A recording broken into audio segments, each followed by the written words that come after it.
اب لوط علیہ السلام سیدنا ابراہیم علیہ السلام کے بھتیجے تھے، اور سورۃ العنکبوت میں 21ویں پارے میں آئے گا کہ ابراہیم علیہ السلام نے جب دعوت پیش کی تو ایک لوط ان پر ایمان لے کر آئے۔ لوط علیہ السلام نے ایمان قبول کر لیا، ابراہیم علیہ السلام کے پیغمبر ہونے کی تصدیق کی، اللہ تعالیٰ نے ان کو بھی رسول بنا کر مبعوث کیا، الحمدللہ۔ وَلُوطًا، اور لوط، اذ قال لقومہ، جب انہوں نے اپنی قوم سے کہا۔ یہ بحر مردار جو ہے، ڈیڈ سی، اس کے کنارے پر صدوم نامی ایک بستی تھی اور کچھ اور بستیاں بعد تھی، ان کی طرف اللہ تعالیٰ نے ان کو پیغمبر بنا کر مبعوث کیا۔ رہنے والے وہاں کے نہیں تھے، اوریجنلی یہ فلسطین کے رہنے والے تھے، لیکن اللہ تعالیٰ نے ان کو وہاں پر بھیجا کہ آپ جا کر وہاں کی پر توحید کی دعوت دیں، اور ان کے اندر ایک بہت بڑی خرابی آ چکی تھی جس کا ذکر آئے گا، اس میں ان کی اصلاح کریں۔ تو لوط علیہ السلام نے اپنی قوم سے کہا، اتأتون الفاحشۃ ما سبقکم بہا من احد من العالمین، اے میری قوم، کیا تم وہ بے حیائی کا کام کرتے ہو جو تم سے پہلے دنیا میں کسی نے بے حیائی نہیں اس طرح کی۔ یعنی انڈیویجول لیول پہ تو ہومو سیکچولیٹی موجود تھی، لیکن اس کو ایز اے پروفیشن اڈاپٹ کرنا اور پوری قوم کا مرد کے ساتھ بدفعلی کرنا، ایز اے قوم پوری قوم کا ایک ہی کام کرنا عورتوں کو چھوڑ کر، یہ پہلی دفعہ قوم لوط نے کیا۔ اسی لیے اس عمل کو بھی، بدفعلی کے عمل کو، عمل لواطت کہا جاتا ہے، لوط علیہ السلام کی قوم کا عمل۔ تم نے وہ بے حیائی کی ہے کہ جو تم سے پہلے اہل عالم میں کسی نے نہیں کی۔ انکم لتأتون الرجال، بے شک تم جاتے ہو مردوں کی طرف، شہوۃ من دون النساء، شہوت کے ساتھ عورتوں کو چھوڑ کر، جبکہ اللہ تعالیٰ نے نیچرل سلسلہ ایک جانور کو بھی پتا ہے، جانور بھی ایک جو میل ہے وہ فیمیل کے ساتھ اپنی ضرورت پوری کرتا ہے، جانور کو بھی بیسک انسٹنکٹ کے ساتھ یہ بات پتا ہے کہ میل اور فیمیل اللہ تعالیٰ نے جوڑا بنایا ہے، اور تم بالکل جانوروں سے بھی نچلی کیٹیگری میں جا کر فال کر گئے ہو کہ تم عورتوں کو چھوڑ کر کہ ان کو ساتھ تعلق قائم کرو، ان کو اپنی بیویاں بناؤ، تم مردوں کے ساتھ بدفعلی کرتے ہو۔ بل انتم قوم مسرفون، بلکہ تم تو حد سے بڑھ جانے والی، اسراف کرنے والی قوم ہو۔ وما کان جواب قومی، اور ان کی قوم کا جواب بجائے یہ کہ وہ حق بات کو قبول کرتے، ان کا جواب نہ ہوا مگر یہ کہ ان قالوا اخرجوہم من قریتکم، کہ نکالو لوط کو اپنی قوم سے باہر نکال دو، اس بستی سے باہر نکال دو۔ انہم اناس یتطہرون، یہ تو بڑا پاک باز بنتا پھرتا ہے، اس کو بڑا پاک رہنے کا شوق ہے، اس کو نکالو اس بستی سے باہر۔ یہ ہمیں سمجھ رہا ہے کہ ہم گندے کام کر رہے ہیں، تو اگر ہم گندے لوگ ہیں تو ہمارے اندر کیوں رہتا ہے ہماری بستی چھوڑ کر چلا جائے۔ اب میں پریزنٹ اس طرح کر رہا ہوں، ظاہر ہے انہوں نے تو یہ تو نہیں کہا ہوگا کہ آپ حضرت مہربانی فرما کے یہاں سے تشریف لے جائیں، اس طرح تو انہوں نے گفتگو نہیں کی ہوگی، اسی بدتمیزی کے انداز میں کی، اور اسی طرح اللہ تعالیٰ نے نقل کیا کہ اس کو بڑا پاک باز بننے کا شوق ہے، نکالو اس کو اپنی بستی سے باہر۔ وَلِعَوْذُ بِاللَّهِ تَعَالَى فَأَنْجَيْنَاهُ وَأَهْلَهُ، تو ہم نے نجات دی اس کو اور اس کے گھر والوں کو، إِلَّا امْرَأَتَهُ، مگر اس کی بیوی وہ نہیں بچی۔ لوط علیہ السلام کی صرف 2 بیٹیاں ان پر ایمان لے کر آئیں، پوری قوم میں سے کوئی ایک مرد بھی، ایک عورت بھی ایسی نہیں تھی جو لوط علیہ السلام پر ایمان لے کر آتی۔ اس کی ڈیٹیل ہمیں تورات میں ملتی ہے، اسی لیے آپ دیکھ لیں اللہ تعالیٰ نے کہا ہم نے نجات دی اس کو اور اس کے گھر والوں کو، ورنہ ہوتا پچھلی آیات میں آپ نے دیکھا کہ ہم نے ہود کو نجات دی اور اس کے ساتھ اس کی قوم کو بھی نجات دی جو اہل ایمان تھے۔ یہاں اہل ایمان بھائیوں کوئی بھی نہیں تھا، سوائے 2 بیٹیاں لوط علیہ السلام کی، وہ ان پر ایمان لے کر آئی، اپنی بیوی بھی ایمان نہیں لے کر آئی۔ اللہ اکبر۔ کانت من الغابرین، وہ ان کی بیوی عورت ان کی رہ گئی پیچھے رہ جانے والوں میں، اپنی قوم کے ساتھ وہ رہ گئی، ایمان نہیں لے کر آئی۔ تو نجات ملی لوط علیہ السلام کو، ان کی 2 بیٹیوں کو۔ اور اب قوم کا کیا حشر ہوا؟ وَأَمْطَرْنَا عَلَيْهِمْ مَطَرًا، اور برسا دیا ہم نے پتھروں کا میہ ان کے اوپر، پتھروں کی بارش کے ساتھ ان کو ہم نے ہلاک کیا۔ فَانظُرْ كَيْفَ كَانَ عَاقِبَةُ الْمُجْرِمِينَ، تو دیکھو کیسا عبرت ناک انجام ہوا مجرموں کا۔ اللہ تعالیٰ کی طرف سے یہ عذاب آیا، یہ ڈیٹیل آگے بھی قرآن پاک میں آئے گی کہ اللہ تبارک و تعالیٰ نے پتھروں کی بارش، اور اللہ تعالیٰ فرماتا ہے ہر پتھر بالکل نامزد تھا، اس کے پورے کوارڈینیٹس اس کو پتا تھے کہ کس پتھر نے کس بندے کو جا کے لگنا ہے، اور صبح کے وقت سب کچھ ملیا میٹ ہو چکا تھا۔ وَلِعَوْذُ بِاللَّهِ تَعَالَى اب اس قوم کے بھی کھنڈرات جو ہیں وہ ڈیڈ سی کے اندر ڈوبی ہوئی حالت میں مل گئے ہیں، اور وہ اس چیز پر گواہ ہیں. آج بھی ہمیں جیولوجسٹ بتاتے ہیں کہ یہاں پر کوئی بہت بڑے لیول کی پتھروں کی بارش ہوئی، بڑی تعداد کے اندر چھوٹے پتھر بھی موجود ہیں اور لوگوں کی لاشیں بھی وہاں پر موجود ہیں ڈیڈ سی کے اندر. ڈیڈ سی اس کو اس لیے کہتے ہیں کہ اس میں کوئی جانور زندہ نہیں رہتا، مچھلی، کیونکہ نمکیات اس کے اندر بہت زیادہ ہیں، بحر مردار. اس کے اندر کھنڈرات اس کے اب بھی اس قوم کے موجود ہیں. اب یہ بیماری آج تک اس طریقے سے چل رہی ہے. ابھی ریسنٹلی کچھ عرصہ پہلے ہی امریکہ کی 3 اسٹیٹس کے اندر ہومو سیکچولیٹی کو انہوں نے اپنے دستور کا حصہ بنا لیا ہے کہ اگر کوئی مرد مرد کے ساتھ شادی کرنا چاہتا ہے تو کرے، اگر کوئی عورت عورت کے ساتھ شادی کرنا چاہتی ہے تو کرے. وہی مغربی جمہوریت کہ میجورٹی از اتھارٹی، جبکہ اسلامی جمہوریت یہ ہے کہ قانون اللہ کا چلے گا، اس قانون کے اندر اندر میجورٹی از اتھارٹی. نبی صلی اللہ علیہ وسلم بھی جمہوریت کے ساتھ ہی چلتے تھے، مشورہ کرتے تھے، اکثریت کی جو رائے ہوتی تھی وہ مان لیتے تھے، لیکن اللہ کے قوانین کے اندر اندر. مثلا اگر ہم نے یہاں پہ کوئی پروگرام کرنا ہے کھانے پینے کا، تو اللہ کا قانون پہلے تو لاگو ہوگا کہ اس میں جو کھانے پینے میں ہم نے چیزیں سرو کرنی ہے کوئی حرام چیز سرو نہیں کرنی. اس کے بعد یہ مشورہ طے پا سکتا ہے کہ ہاں جی روح افزا دینا ہے، جام شیری دینا ہے، بوتل دینی ہے یا سموسے دینے ہیں، پکوڑے. اس معاملے میں ووٹنگ ہو سکتی ہے، جمہوریت جس طرف ہو اس بات کو مان لیا جائے. تو یہ ہوگی اسلامی جمہوریت. تو یہ بالکل سب سے بیسٹ نظام میں سمجھتا ہوں. خلافت راشدہ کے بعد اگر سب سے کوئی بیسٹ نظام ہو سکتا ہے وہ اسلامی جمہوریت کا ہو سکتا ہے. ملوکیت میں تو ایک شخص بدماش بن جاتا ہے، وہ کہتا ہے جو میں کروں گا وہی تم نے ماننا ہے. جس طرح کہ آج ہمارے عرب کے اکثر حکمران ہیں، بدماش بنے میں باپ مر جاتا ہے بیٹا حکمران، اور اسی طریقے سے سلسلہ آگے چلتا ہے. تو یہ ہے ملوکیت. تو اسلام جو ہے وہ خلافت راشدہ بھی ایک سمجھ لیں کہ بیسٹ فارم ہے اسلامی جمہوریت کی، کہ قانون اللہ کا ہوگا، تفویض لوگوں کے ذریعے ہوگی، مشورے کے ساتھ ہوگی. تو وہاں پر یہ ہے کہ قانون وہ اپنی مرضی سے بناتے ہیں. پھر وہ اخلاقی قانون تو ظاہر ہے کہ اللہ تعالیٰ کی کتابوں کے ذریعے پتہ چلنے ہیں. مورل لاز دنیا میں جہاں بھی کوئی بنے ہوئے ہیں، یہ چیلنج کی بات ہے، وہ اللہ کی کتابوں سے ڈیٹیکٹ کیے گئے ہیں. انسان کبھی بھی مورل لا نہیں صحیح بنا سکتا، کیونکہ اگر مرد کوئی قانون بنائے گا تو وہ مردوں کا اس میں خیال رکھے گا. عورتیں قانون بنائیں گی تو وہ کوشش کریں گی کہ عورتوں کے حقوق کا خیال رکھا جائے. جبکہ اللہ تبارک و تعالیٰ جو قانون بنائے گا، اللہ تعالیٰ تو مردوں اور عورتوں اور تمام جو اللہ تعالیٰ کی مخلوقات ہیں ان کا پالنے والا ہے، ان کو بہتر سمجھنے والا ہے. وہ جو قانون بنائے گا وہ دی بیسٹ قانون ہوگا، بلکہ دی اونلی قانون وہی ہو سکتا ہے کہ جو امپلیمنٹ کیا جائے. لہذا یہ جو ہومو سیکچولیٹی کا مرض پھیل گیا، اس حوالے سے اسلام کی تعلیمات بالکل واضح ہیں. اس میں ایک دو ایشو ایسے ہیں جو میں یہیں پر ڈسکس کر لیتا ہوں. اس کے بعد انشاءاللہ سیدنا شعیب علیہ السلام کی قوم کا ذکر شروع ہوگا، وہ اگلی دفعہ انشاءاللہ ہم کریں گے، کیونکہ اب درس کا ٹائم تقریباً ختم ہونے والا ہے. اس کو میں کنکلوڈ کر لیتا ہوں. آخری جو 10-15 منٹ رہ گئے ہیں ان کے اندر یہ لواطت کے جو مسئلہ ہے، اس کے بارے میں کتاب و سنت کے اندر کیا احکام موجود ہیں. تو اس کانٹیکسٹ میں 5 صحیح الاسناد احادیث میں بیان کروں گا.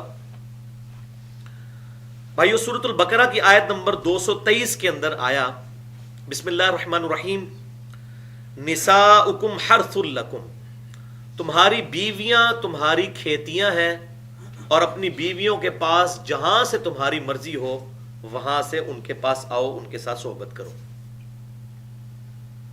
چاہے آگے سے چاہے پیچھے سے، لیکن صحبت اس مقام میں کرنی ہے جو اللہ تعالیٰ نے تعلیم فرمایا ہے،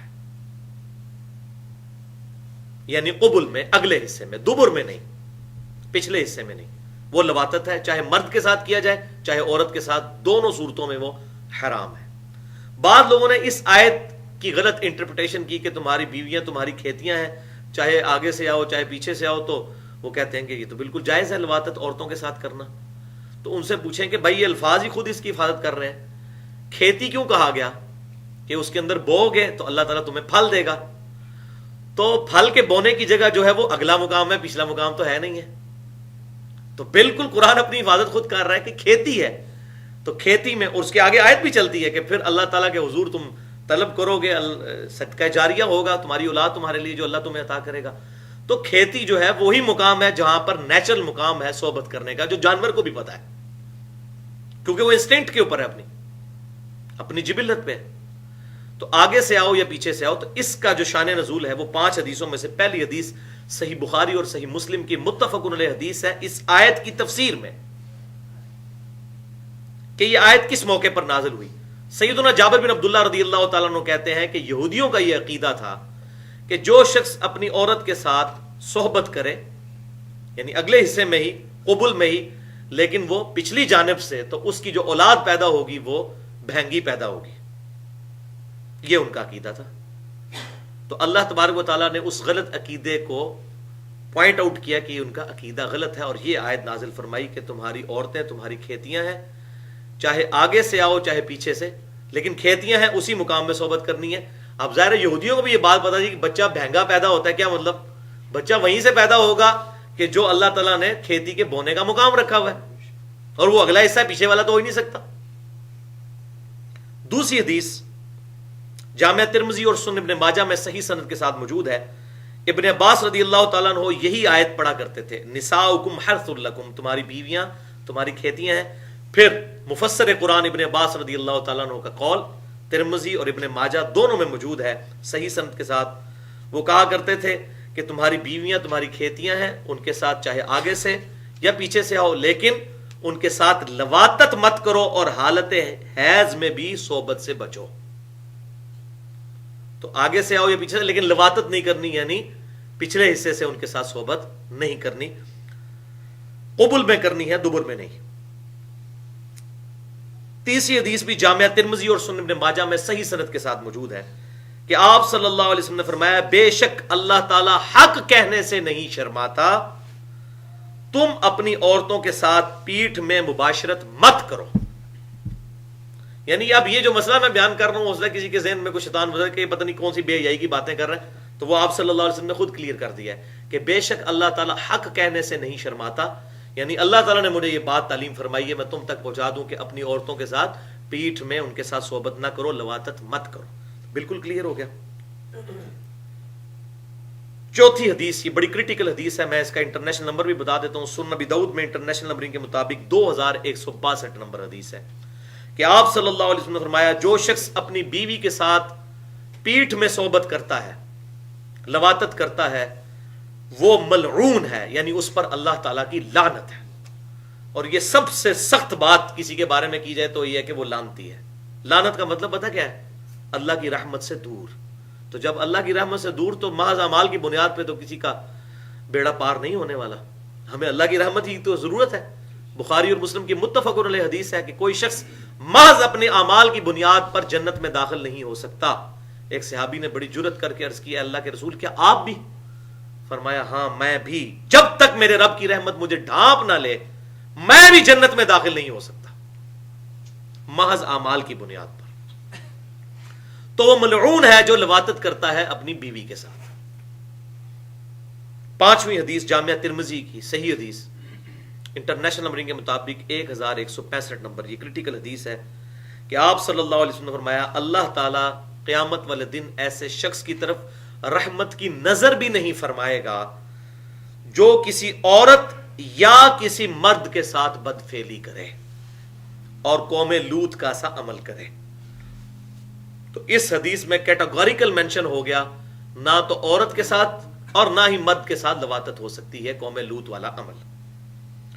تو یہ 5 حدیثیں اس کانٹیکسٹ میں تھی, میں نے ضروری سمجھا کہ بیان کر دوں. آخر میں 2 حدیثیں, اس کی سزا کیا ہے اگر کوئی یہ کر بیٹھے تو. وہ 2 حدیثیں جامعہ ترمذی میں انٹرنیشنل نمبرنگ کے مطابق 1456 اور سنن ابن ماجہ میں 2561 نمبر حدیث ہے کہ آپ صلی اللہ علیہ وسلم نے فرمایا, تم جس کسی کو بھی قوم لوط کا سا عمل کرتے دیکھو تو فاعل اور مفعول دونوں کو قتل کر دو. اور ظاہر ہے یہ اسی صورت میں ہوگا کہ اگر اس کے ساتھ زبردستی نہ ہو رہی ہو, بالکل وہ رضا کے ساتھ کر رہے ہوں. ظاہر ہے کہ اگر کوئی زبردستی کسی کے ساتھ کرتا ہے پھر تو جو کرنے والا ہے اس کو قتل کیا جائے گا, دوسرے کو تو نہیں. یہ کانٹیکسٹ یہی ہے کہ جو بندہ اپنی رضا کے ساتھ, جیسے کہ آج کل ہوموسیکچویلٹی کو جائز قرار دے دیا گیا ہے امریکہ کی 3 اسٹیٹس کے اندر, اس کے علاوہ یورپ کے بھی کچھ علاقوں کے اندر, تو فاعل کو اور مفعول کو قتل کر دو قانونی طور پہ, خود نہیں قانون کو ہاتھ میں لے سکتے. یعنی یہ قانون اسلامی سزا اس کی بتائی آپ صلی اللہ علیہ وسلم نے. اب بظاہر دیکھنے میں بڑی سخت یہ سزا لگتی ہے, لیکن یہ بھائیوں اگر کسی کے 3 یا 4 سال یا 5 سال کے بچے کے ساتھ کوئی کرے نا تو پھر اس کے باپ سے پوچھے تو وہ کہے گا جی بالکل صحیح سزا ہے، یہی سزا ہونی چاہیے. یہ تو جب اپنے پہ آتی ہے نا پھر پتہ چلتا ہے. تو یاد رکھیے گا اسلامی سزائیں جتنی ہیں یہ اتنی سخت سزائیں اس لیے ہیں تاکہ ڈیٹرنس ہو، اس کا روپ بن جائے کہ سزا ایک کو ملے اور لاکھوں کی اصلاح ہو جائے. یہ ہے اصل اس کا مقصد. زنا کی سزا اتنی سخت اسی لیے رکھی گئی. آج مجھے بتائیں اگر پاکستان میں لوگوں کو یہ یقین ہو، آئے دن ہم خبروں میں یہ بات سنتے ہیں، روزانہ 1-2 خبریں اس طرح کی ہوتی ہیں، بلکہ اب تو وہ سال کے بعد جو ڈیٹا بتاتے ہیں تو حیران ہوتا ہے بندہ کہ پاکستان جیسے سو کالڈ نام نہاد اسلامی ملک میں بھی ہزاروں واقعات چھوٹے بچوں کے ساتھ بدفعلی کے، ٹیچرز کے اور اسی طریقے سے باقی لوگوں کے ہوتے ہیں، اور پھر بعد میں ان کو قتل بھی کر دیتے ہیں. اکثر واقعات میں یہ ہوتا ہے. تو مجھے بتائیں اگر یہ بدفعلی کرنے والے کو پتا ہو کہ پاکستان کے قانون میں سزا اس کی قتل ہے اور بچت بھی نہیں ہوگی، 2 منٹ کے اندر یہ ختم ہو جائے گا معاملہ اس ملک سے. ڈیٹرنس.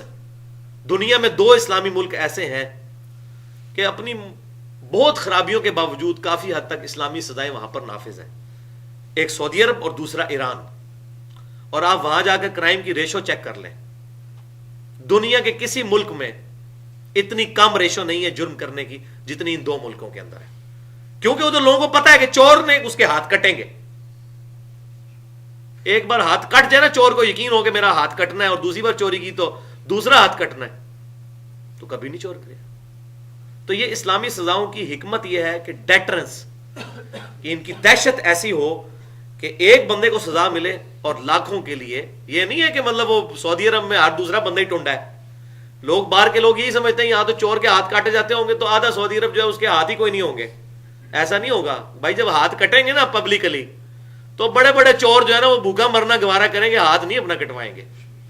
لیکن یہ بات یاد رکھے گا، یہ ساری اسلامی سزائیں اس سٹیٹ میں ہوں گی جہاں پر نظام بھی اسلامی ہو. اگر گورنمنٹ جو ہے وہ عوام کو روٹی دینے میں ناکام ہو گئی ہے اور لوگ بھوکے مر رہے ہیں اور وہ روٹی چوری کر لیتے ہیں تو اس کے ہاتھ نہیں پھر کٹیں گے، الٹا پھر اسلامی سزائیں بدنامی کا باعث بن جائیں گی. تو اس حوالے سے میں نے بڑی ڈیٹیل کے ساتھ گفتگو کی ہے.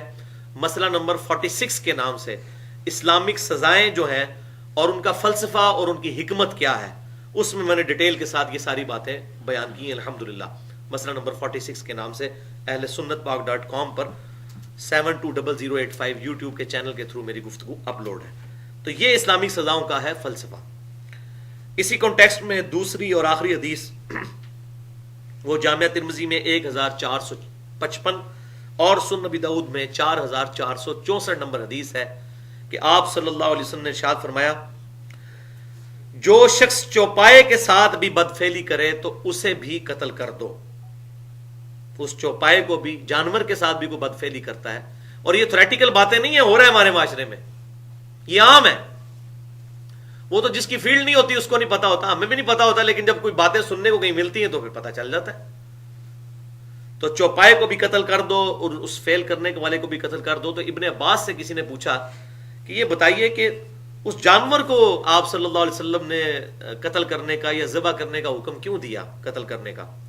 تو ابن عباس نے کہا کہ میرا گمان یہ ہے، میں نے آپ صلی اللہ علیہ وسلم سے تو نہیں پوچھا، لیکن میرا گمان یہ ہے کہ آپ صلی اللہ علیہ وسلم اس چیز کو ناپسند فرماتے تھے کہ ایسا جانور جس کے ساتھ اس طرح کی برائی ہو، اس جانور سے لوگ فائدہ اٹھائیں یا اس کے گوشت کو کھانے کے طور پر استعمال کریں. اور یہ تقوی میں لائی کرتی ہے چیز. صحیح سند کے ساتھ مصنف ابن ابی شیبہ میں موجود ہے کہ ابن عمر رضی اللہ تعالیٰ عنہ اس جانور کا گوشت نہیں کھاتے تھے جس کو قبلہ رخ کر کے قربان نہ کیا گیا ہو. حالانکہ قبلہ رخ کر کے قربان کرنا ایک سنت ہے، اگر کوئی ویسے ہی کر لیتا ہے قربان، صرف وہ شرط اس کے لیے بسم اللہ واللہ اکبر پڑھنا ہے. اب مرغی ہم جو ذبح کروانے کے لیے جاتے ہیں تو کتنے لوگ ہیں جو قبلہ رخ کا اہتمام کرتے ہیں، تو جانور تو ذبح ہو جاتا ہے. لیکن ابن عمر رضی اللہ تعالیٰ عنہ کا یہ تقویٰ تھا، وہ کہتے تھے کہ جو جانور چاہے وہ کوئی مرغی ہے یا کوئی بکری ہے، اگر قبلہ رخ اس کو کر کے نہیں قربان کیا گیا تو اس کو وہ ناپسند کرتے تھے کہ میں نہیں اس میں سے کھاؤں گا. تو اتنی چھوٹی چھوٹی چیزیں احتیاط کرتے تھے. تو تبھی تقوی کا یہ لیول تھا. کئی اسلاف کے بارے میں آتا ہے، صحابہ اور تابعین کے بارے میں، جو ہمیں تاریخی روایتیں ملتی ہیں، واللہ عالم ان کی سند کیا ہے، لیکن بات دل کو لگنے والی ہے کہ وہ جب بھی جوتیاں اتارا کرتے تھے تو اپنی جوتیاں قبلہ رخ رکھا کرتے تھے. اگر لوٹا رکھا ہے وضو والا تو اس کے جو ٹوٹی ہے وہ قبلہ رخ رکھی ہے. اس طرح وہ قبلے کا بڑا اہتمام کیا کرتے تھے تاکہ اللہ تعالیٰ کا دھیان ہر وقت انسان کے ساتھ رہے. اور اسی کی ایک ماڈرن فارم یہ تسبیح ہے, چاہے الیکٹرانک کاؤنٹر ہو یا دوسری دانوں والی تسبیح ہو, انسان کے ہاتھ میں رہے تو ہر وقت اللہ تعالیٰ کا ذکر بندہ فی البدی جاری رہتا ہے. یہ عادت بنانے کے لیے بہت اچھی چیز ہے اللہ کا ذکر کرنے کے لیے. تو یہ حدیث بھی اس حوالے سے آ گئی. لہذا یہ ڈیٹرس والی سزا اگر نامزد کر دی جائے, گورنمنٹ یہ ایکشن لے, تو کوئی بعید نہیں ہے. یہ تو جب انسان کے ساتھ, جس کے ساتھ یہ معاملہ ہو جاتا ہے نا, اس سے اگر کوئی پوچھے تو وہ یہی کہے گا جی یہی سزا ہونی چاہیے جی. ویسے لوگ زبان کھول کے کہتے ہیں اسلامی سزائیں بڑی سخت ہیں, بڑی سخت ہیں. یہ تو جب اپنے ساتھ معاملہ آتا ہے نا, پھر بندہ کہتا ہے یار واقعی. اس وقت جب انسان کے اوپر اپنے اوپر گزرتی ہے, اس وقت جب انسان کو غصہ آیا ہوتا ہے, پھر انسان کہتا ہے جی واقعی جی ایسے بندے کی تو بوٹیاں کر دینی چاہیے جو کسی بچے کے ساتھ اس طرح بدفعلی کرے. تو بیسیکلی یہ برائی ہمارے معاشرے میں دیندار طبقے میں بھی بہت زیادہ پائی جاتی ہے, عام آدمیوں میں اتنی نہیں ہے جتنی دیندار طبقوں میں ہے. کیونکہ مدرسوں کے اندر عموماً لوگ مدرسوں کے مولویوں پر اعتماد کر کے بچوں کو ہاسٹل میں چھوڑ جاتے ہیں. اب وہ بچے جو ہیں وہ بڑے بچوں کے یا ان استادوں کے رحم و کرم پہ ہوتے ہیں. اور آپ دیکھ لیں, اب صورتحال یہ ہے کہ ہمارے یہاں تو پاکستان کے اندر کلچر چینج ہو چکا ہے تقریباً. اب تو لوگ مسجد کے اندر بچوں کو بھیجتے ہوئے نہیں قرآن پڑھانے کے لیے. ہم لوگ جب چھوٹے چھوٹے تھے, مجھے صحیح طرح یاد ہے, ہم لوگ تو مغرب کے بعد پڑھنے کے لیے جایا کرتے تھے سپارہ اٹھا کے گھر سے. اب کوئی سوچ بھی نہیں سکتا کہ اپنے بچوں کو بھیجے. ویسے تو یہ بھی خطرہ ہے کہ راستے میں کوئی اغوا کر لے گا, یہ بھی کوئی بعید نہیں ہے. اغوا برائے تاوان بھی عام ہو چکا ہے. اور دوسرا یہ بھی, وہ عالم کے اوپر بھی کوئی کسی کو اعتماد نہیں ہے, کیونکہ ان کے سامنے تو عام آدمی کو تو موقع نہیں ملتا, ان کے سامنے تو موقع بھی موجود ہوتا ہے. اور نہ مسجد دیکھتے ہیں, نہ مسجد کا احترام دیکھتے ہیں, اور اس طرح کی برائیاں کر جاتے ہیں. اور عام آدمی تو سوچ بھی نہیں سکتا اس طرح کا کام کرنے کا. تو اسی لیے اب لوگوں نے گھروں میں کاری لگوا لی. اور میں سمجھتا ہوں یہ اچھی چیز ہے. یہ فتنہ ختم کرنے کا یہی طریقہ تھا کہ لوگ گھروں کے اندر خود پڑھائیں, یا اگر کاری لگوانا ہے تو پیمنٹ کر کے بالکل پڑھائیں. اور اس کی اجرت دی جا سکتی ہے. قرآن پاک پڑھنے کی اجرت کے بارے میں تو کوئی اختلاف نہیں ہے. صحیح بخاری کے اندر موجود ہے کہ آپ صلی اللہ علیہ وسلم نے فرمایا کہ سب سے بہترین اجرت جو کمائی جاتی ہے وہ یہ ہے کہ قرآن کی تعلیم کے ذریعے, تو دی جا سکتی ہے, کوئی حرج نہیں اس کے اندر. تو دنیاوی تعلیم کے طور پر بھی جو ٹیوشنز وغیرہ لوگ پڑھاتے ہیں تو وہ پیمنٹ کرتے ہیں اس کو, اپنے ٹیچرز کو, بچوں کو پڑھوانے کے لیے. تو دین کے لیے بدرجہ اولا, اور خصوصاً جو فارن ملک جتنے بھی ہیں, غیر مسلم ملک ہیں, ویسے تو یہ بھی کوئی اسلامی ملک نہیں ہے, پاکستان نام کا اسلامی ہے, باقی سو کارڈ جو یورپین ملک ہیں یا امریکن جو اسٹیٹس ہیں, وہاں پر بھی لوگوں نے اپنے گھروں کے اندر اس طریقے سے قاری حضرات لگوائے ہوئے ہیں جو گھر آ کر پڑھا دیتے ہیں. بہرحال یہ اب بات آپ مانیں گے کہ اب یہ اس دور کی بڑی برکت ہے کہ آج سے اگر 50-60 سال پہلے آپ چلے جائیں, اس وقت سے لے کر آپ 1000 سال پیچھے تک بھی چلے جائیں, لوگوں میں رجحان نہیں تھا قرآن کو صحیح طریقے سے پڑھنے کا. وہی علی بے تے سے یہی پڑھتے تھے, مالک یوم الدین یہ پڑھا کرتے تھے. لیکن اب آپ دیکھیں کتنی چینج آئی ہے کہ اب ہر چیز پروفیشنل طریقے سے لوگ لرن کر رہے ہیں. جن لوگوں نے خود بھی تجوید نہیں تھی پڑھی ہوئی, ان کے بچے بھی اب آپ دیکھیں تو لوگ اب تجوید کے ساتھ بچوں کو قرآن پڑھاتے ہیں. الف با تا ثا الحمدللہ رب العالمین الرحمن الرحیم, چھوٹے چھوٹے بچے جو ہیں بڑی پروننسیشن کے ساتھ قرآن پڑھتے ہیں. تو یہ اب ظاہر ہے کہ جب ایک چیز کو پروفیشن کے طور پر اس طرح پروموٹ کیا جائے گا تو ظاہر ہے کہ پھر اس طریقے سے یہ چیزیں, اس کے فائدے بھی حاصل ہوں گے. بہرحال اگر کوئی شخص مفت پڑھاتا ہے تو وہ تو پھر نور اللہ نور ہے, وہ تو اللہ تعالیٰ سے انشاءاللہ اس کی اجرت پکی ہوگی قیامت والے دن. باقی جس نے دنیا میں لے لی تو اس کے لیے پھر دنیا میں ہی ہے. تو مفت پڑھاتا ہے تو وہ تو بہت افضل کام ہے. ابھی بھی کئی لوگ ہیں جو مفت پڑھاتے ہیں, انجینئرنگ یونیورسٹیز میں, میڈیکل کالجز میں, لوگ وہاں پر مفت ایک دوسرے کو قرآن تعلیم کرتے ہیں. اللہ تعالیٰ سے دعا ہے جو حق بات میں نے کہی ہمارے دلوں میں راسخ فرمائے. اگر جذبات میں میرے منہ سے کوئی غلط بات نکل گئی تو اللہ تعالیٰ ہمارے دلوں سے محو کر دے. سبحانک اللہم و بحمدک اشہد ان لا الہ الا انت استغفرک و اتوب الیک وما علینا الا البلاغ المبین.